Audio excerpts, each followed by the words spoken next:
My brothers and sisters, the heroines that we are speaking about, one of those who had the highest of ranks was none other than a lady, the mother of the believers, known as Khadija bint Khuwaylid radiyallahu anha. Khadija bint Khuwaylid ibn Asad radiyallahu anha. So who was she? Her father was Khuwaylid ibn Asad. That much we know because it's part of her name. But her mother was known as Fatima bint Zaidah. Notice the common names from amongst those of the Sahaba and even slightly before. We have names like Abdullah, names like Zainab. Zainab, a daughter of Muhammad sallallahu alaihi wasallam, two of his wives, and so many others. We have Ruqayya, we have Kulthum, we have Aisha, Fatima. May Allah subhanahu wa ta'ala grant us the ability to name our children with those names that have good meanings and those names that are blessed. Today, sometimes we look for names that sound good, but they don't have any meaning, It just sounds like a nice sound. Wow, I like that. But what does it mean? Oh, don't worry, for as long as it sounds nice. My brothers and sisters, as Muslims, it is our duty to ensure that we have chosen a name that has a good meaning. May Allah subhanahu wa ta'ala help us to do that. So Khadija bint Khuwaylid radiyallahu anha, her father had died in one of the wars. So as she grew up, it is reported that she was married to a man known as Atiq ibn A'idh al-Makhzumi. And they had some children according to some narrations, and one child according to other narrations, and no children according to some. And the child here was called Hind, according to some narrations. And the man passed away after some time. He too died. We don't know exactly how. And it is reported that after a short period of time, she was married again to a man known as Abu Hala. Abu Hala ibn Zurara or Ibn Zurara at-Tamimi. And with him, they had children. Hala was the name of his daughter, and Hind was the name of another son. So Hind is a name that was used at the time for both male as well as female. So this is according to some of the narrations, but he had passed away as well. So she was known as a widow. She was quite young, and she was a very wealthy woman from amongst the lofty tribes of Quraysh. So she was well respected. And at the same time, many of the men had wanted to marry her. But she was very skeptical because obviously she had been through a marriage and another one according to the narrations. Although some of them say it was only one marriage, the others say it was two. However, what is confirmed is she was a wealthy businesswoman who used to strike deals with some of the men in order to take her wealth and merchandise and go up to the north or down to the south of the peninsula and come back having engaged in business on her behalf with the condition of having a percentage of the share. Subhanallah, which means 50%, you take it and go and work, you come back and you give me back 50%. So some of the men had done this for her. But she was not so satisfied with the exact caliber of the men and what they were doing and the accountability and so on. So she had heard that there was a man known as As-Sadiq Al-Amin, the most truthful and the most trustworthy. And she was very keen on getting this man in order to do some business with. So she managed to speak to him, sallallahu alayhi wasallam, Muhammad ibn Abdullah. She had no clue that this man is going to be the Prophet of Allah. But Allah subhanahu wa ta'ala chose for Muhammad sallallahu alayhi wasallam something unique. And it had to happen. We will hear in a few moments. So Muhammad sallallahu alayhi wasallam spoke to her. She says, look, I'd like you to do this business and you take a certain percentage and so on. And he agreed. So she said, I will send with you one of my servants. His name is Maysara. So Maysara went with Muhammad sallallahu alaihi wasallam. Apparently they went up to Asham and they did some business. And it was the barakah, the blessings. Subhanallah, may Allah grant us blessings in our business as well. Such that the profit that was made was more than double than ever before. And the accountability was to the T. Subhanallah. He gave back exactly every single coin and every fraction of merchandise that was owed. There was an account of it. And this impressed her a lot. Number one, this man is new to business, but look at how much he's come back in profit. Number two is that everything is accounted for. Number three is Maysara said, I've never seen a man like this. He is so great, so noble. His character is exemplary. He addresses everyone with utmost respect. He's so sharp that he knows business people whom he should not trust. And at the same time, he was always well spoken. He was a person of the greatest of morals and conduct. And I've seen him through the journey, day and night, how he spoke, what he did, how he carried himself, how he ate. I've never seen a man like this.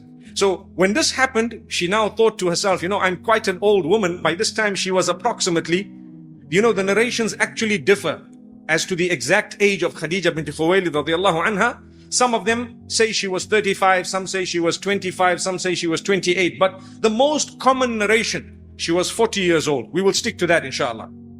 So 40 years old, she thought to herself, you know what?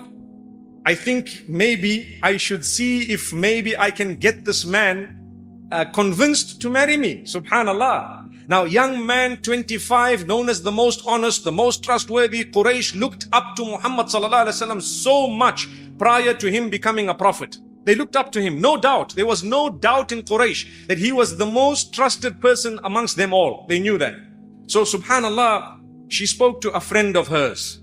And she started saying, what a good man. I've heard so much about him. What do you think, Her name was Nafisa bint Munabbih. According to some of the narrations, bint Munabbih. Nafisa was her name.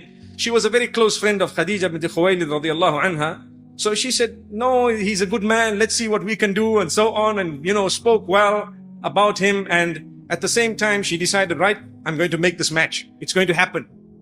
Well, obviously by the help of Allah subhanahu wa ta'ala. So she decided to talk to someone who spoke to someone and so on until the news got to the family of Muhammad sallallahu alaihi wasallam. Now, he was an orphan, looked after by the grandfather, then looked after by the uncle. So now the main person responsible for him was the uncle, Abu Talib. Abu Talib had protected him and Abu Talib looked after him up to this age of 40. And subhanallah, with him was another uncle known as Hamza ibn Abdul Muttalib. So Abu Talib ibn Abdul Muttalib, Hamza ibn Abdul Muttalib. The two of them chose to go to those who were the custodians or the guardians, should I say, of Khadija. She was old, but her closest male relative was her uncle known as Amr ibn Asad ibn Abdul Uzza. So they went to him and they spoke, to him.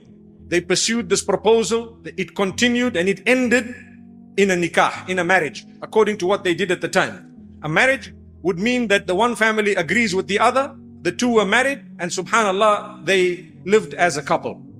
So Muhammad sallallahu alaihi wasallam was married to Khadija bint Khuwaylid. Imagine 25 years old, marrying someone 40. She was so happy, she couldn't believe that he actually accepted and it actually happened. Subhanallah. Amazing. But this was Allah. Allah had planned something unique. They had 6 children. Who were these 6 children? 2 were boys, Abdullah and Al-Qasim. Al-Qasim passed away at the age of 2 approximately. It's reported that he could walk and so on. He could just about jump onto an animal, and that's when he passed away. It was a very sad day. Son of Muhammad sallallahu alaihi wasallam with Khadija radiallahu anha, he passed away. And as for Abdullah, he was known as At-Tayyib or At-Tahir as well, but his name was Abdullah. He passed away in infancy. This was a great loss. But it was preparing them. They had both struggled with loss of their parents as well as loss of relatives and now loss of their own children. Subhanallah. Khadija bint Khuwaylid radiyallahu anha adjusted her life completely. Not one day did she make Muhammad sallallahu alaihi wasallam feel that I am wealthier than you and I am the one and what I say will go and what my family says will go. You're an orphan. You've got nothing as it is. You were just working for me and as it is, not a single day. She adjusted her life, she served him, she obeyed his instruction, and they shared a brilliant relationship whereby both of them grew together in such a way that they supplemented and complemented one another. May Allah subhanahu wa ta'ala help us in the same way with our spouses. So the child was lost, another child was lost. They had 4 daughters. The daughters were Zainab, Ruqayya, Kulthum and Fatima. These were the 4 daughters of Muhammad sallallahu alaihi wasallam, all of them from Khadija bint Khuwaylid radiyallahu anha. And what happened? They were looked after very well by the mother and the father. But the father, subhanallah, he was in seclusion a lot. He was very, very upset with what was happening in Quraysh in terms of burying the daughters alive. You know, when they had news of a daughter, they would get upset and they would bury these daughters alive. May Allah subhanahu wa ta'ala forgive us. May He make us from amongst those who are happy when we are informed of a female child. Wallahi, that is your door to paradise. Ameen. So he had 4 daughters, but not once did he feel, hey, you know what? I've got daughters, no ways. I don't even have sons. My sons have passed away. Not once. He considered it an honor, subhanallah. So one day, as he was in the cave of Hira, subhanallah, Jibreel alayhi salam came to him with revelation. And we know the beginning of revelation was with the words, Iqara, read the words of revelation, subhanallah. So he responded, Ma ana biqari, I am not a reader, I cannot read. And he was told again, Iqra, subhanallah. And the story, you know, is recorded in the books of Seerah, in the books of the history. And he was taken by this. Shivering, he ran down from the mountain. Who did he go to? Subhanallah. Who did he go to? Today, when a man has a problem, he keeps it hidden from his wife because it will become a bigger problem. Allahu Akbar. May Allah forgive us. But when it came to Rasulullah sallallahu alaihi wasallam, he knew that this woman has the qualities of a real wife whom, if I go to her with a problem, she will help me through it. She will stand by my side.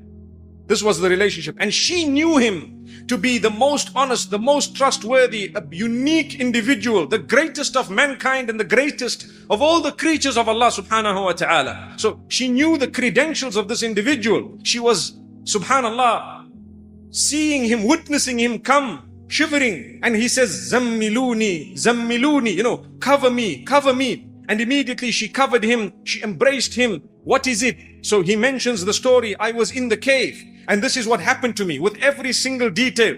She said, Wallahi, Allah will never ever let you down. Never. Kalla wallahi la yukhzika Allahu abada. It's impossible that the Almighty let you down. You are a man who is honest. You are upright. You look after the poor. You look after the orphans. You maintain family ties. You have great qualities. You help the distressed and you reach out to others. You have no bad qualities. It's impossible that Allah let you down. No, we will find out what has just happened to you. Come with me to a cousin of mine. He knows a lot about revelation and he knows a lot about the scriptures. Let's go to him. So she took him to Waraqah ibn Nawfal, who was a cousin of hers, who knew a lot about the testaments, the previous scriptures. So they went to him, and subhanallah, Muhammad sallallahu alaihi wasallam with his wife, Khadija bint Khuwaylid, radiyallahu anha. What a great support. What a solid, powerful pillar. She didn't tell him, no, you were seeing things. No, you know what? It was just a nightmare. No, I believe you. That was one of her first words. I believe you. There was no question about not believing him because he never ever lied before that. Subhanallah. Never. Not at all. Today we try to convince our wives that we are telling them the most truthful of statements. But because we've lied 50 times in the past, even the truth is considered okay. By the way. My brothers and sisters, we hope we can learn a lesson from this. Subhanallah. They will believe you on condition that you are a person who doesn't lie. May Allah grant us truthfulness and may He forgive us for wherever we've faltered in the past. Ameen. So my brothers and sisters, here is Khadija bint Khuwaylid radiyallahu anha with her husband going to her cousin Waraqah bin Nawfal. And what happened is, when they went to Waraqah bin Nawfal, he said, after hearing the story, Wallahi, this is the same angel that came to the previous prophets, including Jesus and Moses and the others. And in a short time, he is going to tell you to convey the message. So this was the beginning of revelation, the beginning of prophethood. But he was not yet instructed to deliver a message.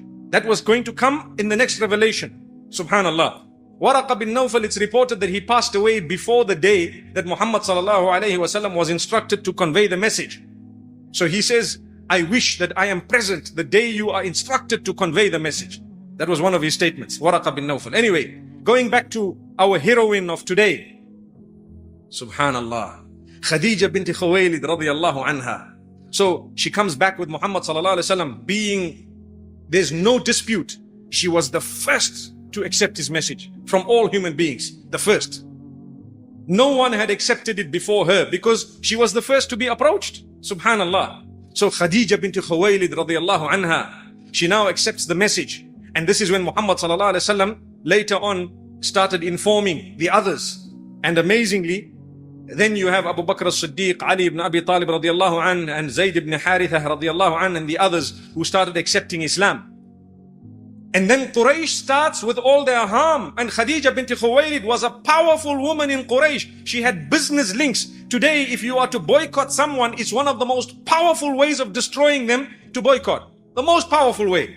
If I don't do business with you, you don't do business with me, and no one does business with you, what happens to your survival? Well, your survival depends on whether or not people do business with you, because you need something to survive.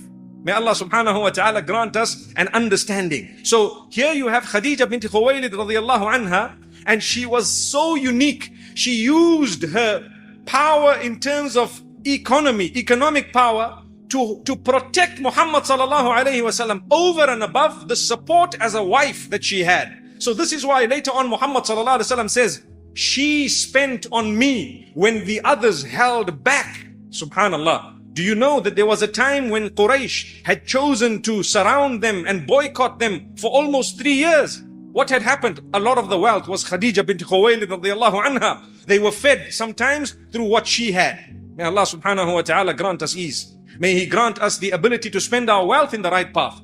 So she used her wealth, but not once did she say, you're my husband, okay? How can I use my wealth on you? Today, in some cultures, if a husband has to marry a wealthy woman, they will insult him. They will call him names. Subhanallah. Look at what happened to Muhammad sallallahu alaihi wasallam. The wife spending on him. Subhanallah. But not once did she make it seem that this is my virtue over you. Not even once. Let's learn a lesson from this. Wallahi, it's not wrong to marry a woman who might be from a wealthy family. But it's wrong for that family to think that they are now doing him a favor.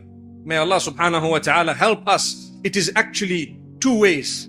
We serve in whatever way Allah has blessed us, and they will serve in whatever way Allah has blessed them. Each one is blessed with something different from Allah subhanahu wa ta'ala. But we've all been blessed if only we search for where the blessings are and we appreciate those blessings of Allah subhanahu wa ta'ala. So here is Khadija bint Khuwaylid radiallahu anha. She did not hesitate. She supported him. She protected him. She spoke highly of him. Even after prophethood, she constantly said, he is the most truthful. What he has said is completely true. So much so that her virtue is very, very high. One day, Jibreel alayhi salatu wasalam came down with revelation. And do you know what he said? He says, "O Muhammad sallallahu alayhi wasallam, Khadija bint Khuwaylid is about to enter the door with something in her hand." So which means she was about to enter the door. When she enters, pass her the greetings of Allah subhanahu wa ta'ala and my own greetings. Subhanallah. Subhanallah. So amazing. She was greeted. She asked, you mean Allah subhanahu wa ta'ala greeting me? And Muhammad sallallahu alayhi wa sallam says, yes, you. And on top of that, Jibreel alayhi salam says, tell her that Allah subhanahu wa ta'ala has prepared for her a home in paradise made of pearls. So she was one of the women who was promised paradise already. Khadija bint Khuwaylid, one of the first. Remember, she was the first of the Ummul Mu'mineen, the mothers of the believers, the first without dispute. In fact, so much so that they say, who was higher, Aisha radiallahu anha or Khadija bint Khuwaylid radiallahu anha? So Muhammad sallallahu alaihi wasallam was asked later on, who do you love the most? You remember we mentioned it? He said Aisha. But some of the scholars say that means from amongst those who were alive. Khadija bint Khuwaylid radiallahu anha had already passed away. So let's listen to what happened about Khadija radiallahu anha. Aisha radiallahu anha says, you know what? Once Muhammad sallallahu alaihi wasallam, he used to constantly make mention of Khadija very highly. Oh, she was a very good woman. She supported me. She did this, she did that. So one day I told him, oh Muhammad sallallahu alaihi wasallam, she was an old lady. She's passed away. Allah's now given you better than her. So why do you keep on talking about her? He says, Wallahi, Allah has not replaced me with someone better. Whoa, whoa, what a statement. What a statement. So what does that mean? So he continues and he says, she believed in me when everybody disbelieved. Subhanallah. She believed my message when the others disbelieved. She spent her wealth when everyone denied me. She was there. She was the strong pillar of support, and she bore all my children when none other did. And this was before Maria al-Qibtiyya radiyallahu anha. So Aisha radiallahu anha looked at him, and he had this passion when he was speaking. And she says, forgive me, I will never ever say one word negative about Khadija after this day. And she never did. So much so that Muhammad sallallahu alaihi wasallam, prior to this incident, he used to constantly spend, whenever they slaughtered an animal or something, he used to take a little bit of the meat and send it to the friends of Khadija, bint Khuwaylid, radiallahu anha. This was after Hijrah as well, in Medina. And Khadija bint Khuwaylid, radiallahu anha, had already passed away. So Aisha radiallahu anha says, before the incident where I promised never to talk negative about her, I used to say, O Messenger, sallallahu alayhi wasallam, it seems like Khadija's the only woman on earth. You want to send gifts to all her friends? Subhanallah. Sometimes people can say statements without realizing the impact of it. So Muhammad sallallahu alayhi wasallam spoke to her again and reminded her regarding the virtue of Khadija bint Khuwaylid radiyallahu anha. May Allah subhanahu wa ta'ala bless us and bless them all. So Aisha radiyallahu anha used to say, that was one person we knew, that as much as we felt in our hearts when Nabi sallallahu alayhi wasallam used to speak, but that was her status. Allah chose her for something He did not choose us for. Allah chose her for something. And this is why, uniquely, when Muhammad sallallahu alayhi wasallam was married to Khadija bint Khuwaylid radiyallahu anha, she was much older than him, but he never married anyone else. Where are those who say, na'udhu billah, that he was a womanizer only interested in women? Up to the age of 50s, in the 50s, 53 approximately and beyond, he only had an old woman with him. When in the peak of that youth, perhaps if he was a womanizer, he would have chosen from amongst the rest of the women who all wanted to marry him. But no, he made a choice which was really the best of choices, helped by Allah subhanahu wa ta'ala. Look at this. This was the man. Today, the peak of a man is perhaps from his early 20s, maybe slightly earlier, the late teens and so on, up to the age of about 50, 55, you would call it peak. During that peak, well, that's if you're lucky, subhanallah. The men of today are slightly weaker than the men of that time, I'd like to think. So, if you'd like to call it a peak, during the peak, subhanallah, he only had Khadija bint Khuwaylid. And she makes mention of how faithful and loyal he was. He did not say one statement to make her sad. She used to come with the food and the drink and she served him. She says he was the best of husbands ever. Subhanallah, subhanallah. Amazing description of Muhammad sallallahu alaihi wasallam by his own wife. How many of us, our wives, would be able to bear witness similarly? Allahu Akbar. May Allah subhanahu wa ta'ala help us treat one another in a beautiful way. Ameen. So this is Khadija bint Khuwaylid radiyallahu anha. Muhammad sallallahu alayhi wasallam says, 4 of the women with the highest of status, the most complete of all women. Number 1, Mary, the mother of Jesus, may peace be upon her. Number 2, Khadija, the daughter of Khuwaylid radiyallahu anha. Number 3, Fatima, the daughter of Muhammad. Number 4, Asiya, the wife of the Pharaoh. May Allah subhanahu wa ta'ala grant us all blessings. I want to quickly make mention of a story of this great woman, Khadija bint Khuwaylid radiyallahu anha. The Battle of Badr took place, and after that there were some captives. Khadija bint Khuwaylid radiyallahu anha had passed away the 10th year of prophethood. That year was known as the year of sadness. Muhammad sallallahu alaihi wasallam did not need to make a hijrah for as long as Khadija was alive. Subhanallah, radiyallahu anha. It was never discussed. Khadija alive, Abu Talib alive, no hijrah. No discussion of hijrah to Medina. Khadija passes away, Abu Talib passes away. Suddenly, it's known as the year of loss, the year of sadness. Then speech about moving out of Mecca. Why? Your main pillars of support gone. But that was the plan of Allah. He wanted him to go to Medina Munawwara. But look at the power. Have you ever thought of it? In the life of Khadija bint Khuwaylid radiyallahu anha, Medina was not even discussed. Because here you had solid support. May Allah subhanahu wa ta'ala help us. So the Battle of Badr took place. And from amongst the captives was Abu al-As ibn al-Rabi'. And when they had to make a payment in order to be released, he presented a necklace. When Muhammad sallallahu alaihi wasallam saw the necklace, his eyes were filled with tears. Why? Abu al-As ibn al-Rabi' was married to his daughter Zainab. And whose necklace was that? Well, Zainab sent it in order to free her husband. That necklace belonged to Khadija bint Khuwaylid radiyallahu anha. She had given it to her daughter. So Muhammad sallallahu alaihi wasallam looks at it with tears in his eyes and asks his companions, if you allow, if you permit, we give this necklace back. It belonged to Khadija. Mu'mineen, my wife. Subhanallah. Allahu Akbar. And the necklace was given back. And this is Abu al-As ibn al-Rabi'. He went back and later on he came as a Muslim because he saw the treatment, the fair treatment of all the captives. That is a story on its own. But going back to Khadija bint Khuwaylid radiallahu anha, she was a great woman. And subhanallah, she passed away, as we said, the 10th year of prophethood. And it was known as the year of sadness. May Allah grant her Jannah and may Allah grant us a lesson. The second heroine we have this evening from amongst the companions of Muhammad sallallahu alayhi wasallam, one of those who was the most similar to the Prophet sallallahu alaihi wasallam in almost every aspect of upbringing. Wow, you might wonder who? Safiya bint Abdul Muttalib radiyallahu anha, the daughter of Abdul Muttalib. Who was Abdul Muttalib? He was the man who looked after Muhammad sallallahu alaihi wasallam when his mother passed away at the age of 6. From 6 to 8, Safiya bint Abdul Muttalib and Muhammad sallallahu alaihi wasallam, similar age. She was 1 year older than him, according to the narrations. Similar age. They were brought up by the same man, 2 years. So she lost her father at the age of 9. Muhammad sallallahu alaihi wasallam lost his grandfather, who was her father, when he was 8 years old. May Allah's peace and blessings be upon them. So what happened? She was a young girl, the daughter of Abdul Muttalib. Her name was Safiya, and she was very closely connected to Muhammad sallallahu alaihi wasallam because Muhammad sallallahu alaihi wasallam's mother was Amina binti Wahab. Safiya binti Abdul Muttalib's mother was the sister of Amina, known as Hala binti Wahab. Did you know that? Subhanallah, amazing. So these two were related in another way as well. Allahu Akbar. Thereafter, Safiya binti Abdul Muttalib, she was looked after by Abu Talib.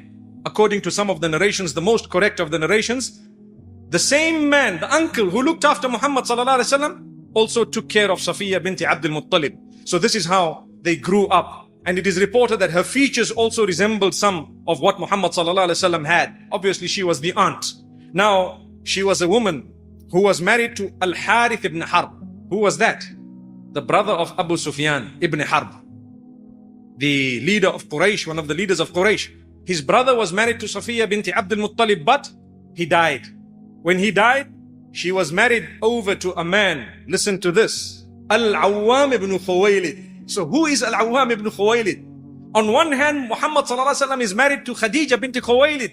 And this aunt, Safiya bint Abdul Muttalib, married to Al-Awwam ibn Khuwaylid. Here we are, related once again. Aunt and nephew married to brother, sister. Subhanallah. Look at the relation. This is why we say this was so similar to Muhammad sallallahu alaihi wasallam.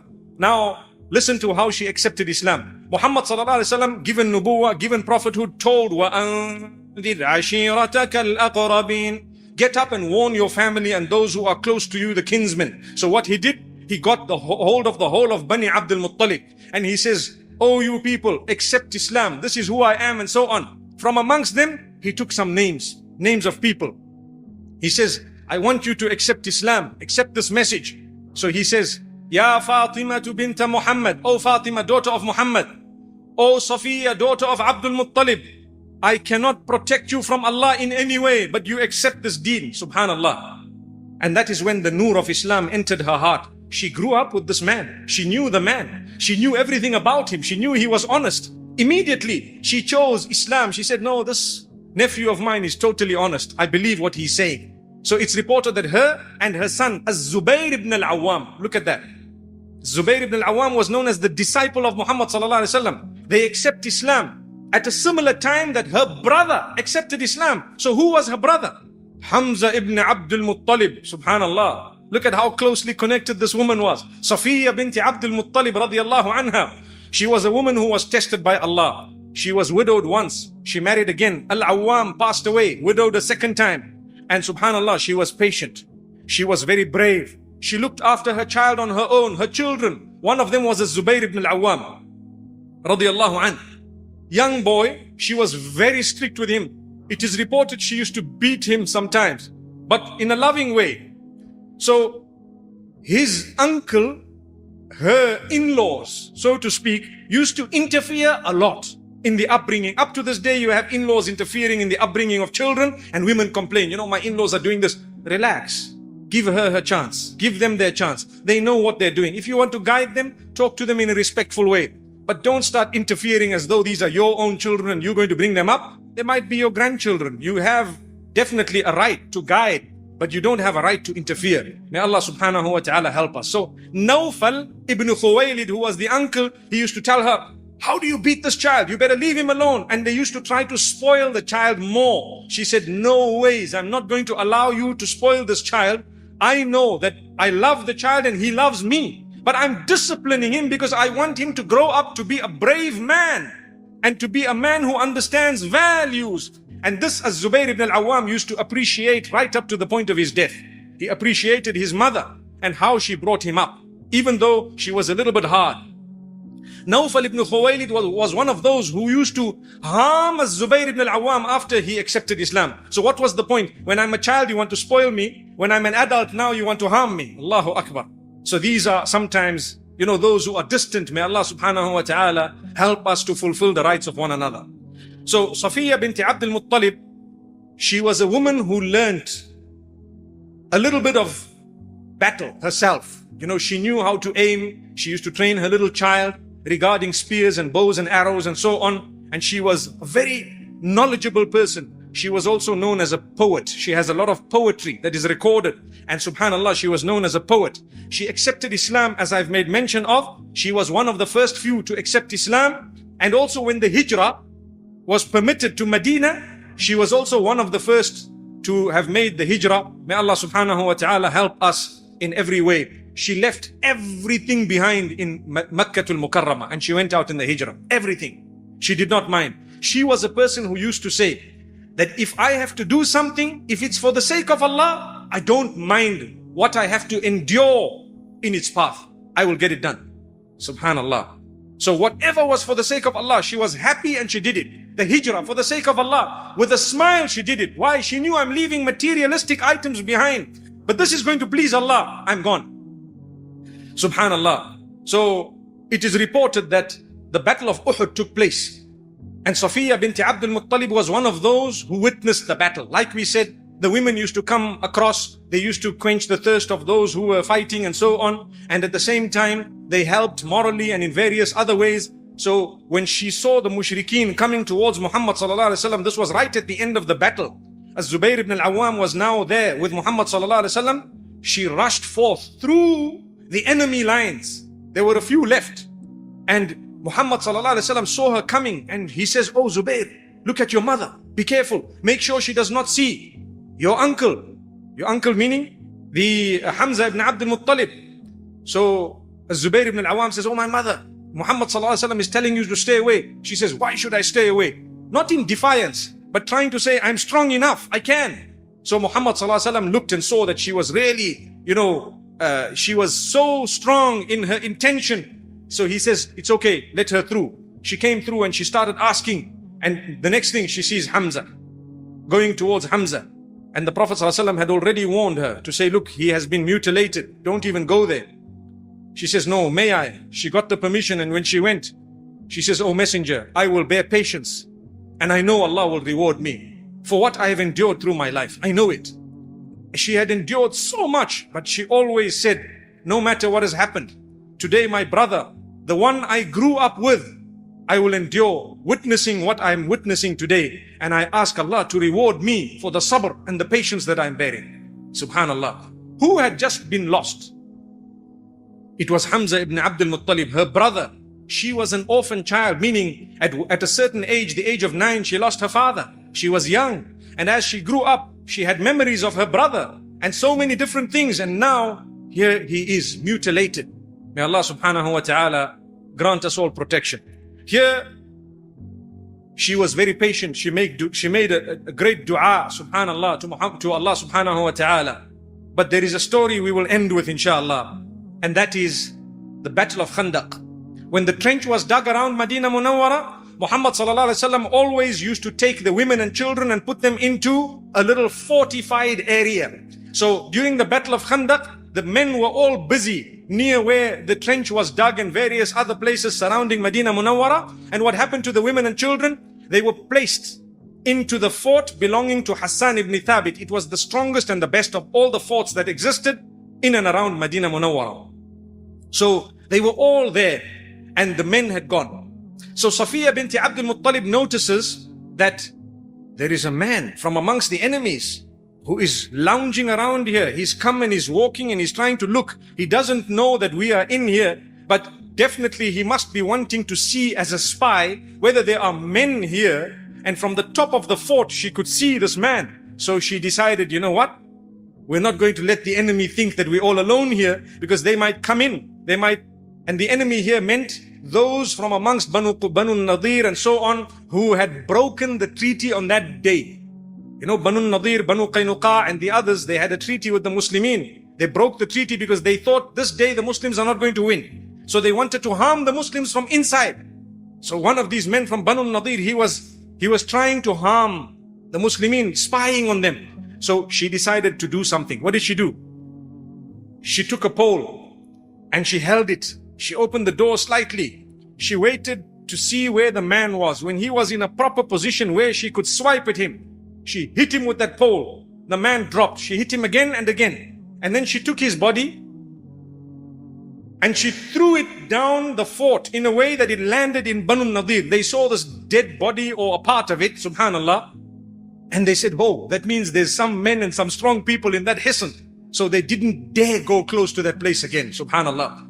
So it is reported she was the one who fought in the battle of Khandaq in a different way to protect the women and the children who were in the fort. And this was Safiya bint Abdul Muttalib radiyallahu anha, great sahabiya, one of the great women who were blessed to be amongst the companions of Muhammad sallallahu alaihi wasallam. She passed away in the year 20 Hijrah, the time of Umar ibn Khattab radiyallahu anhu. Her age was 73. Remember, she was just 1 year older than Muhammad sallallahu alaihi wasallam, and she is buried in Baqi' in Medina Munawwara. May Allah subhanahu wa ta'ala grant her paradise and every single one of us. Wa sallallahu wa sallam wa baraka ala nabina Muhammad. Subhanallah bihamdihi, subhanakallahumma bihamdik. Nashhadu an la ilaha illa anta nastaghfiruka wa natubu ilayk.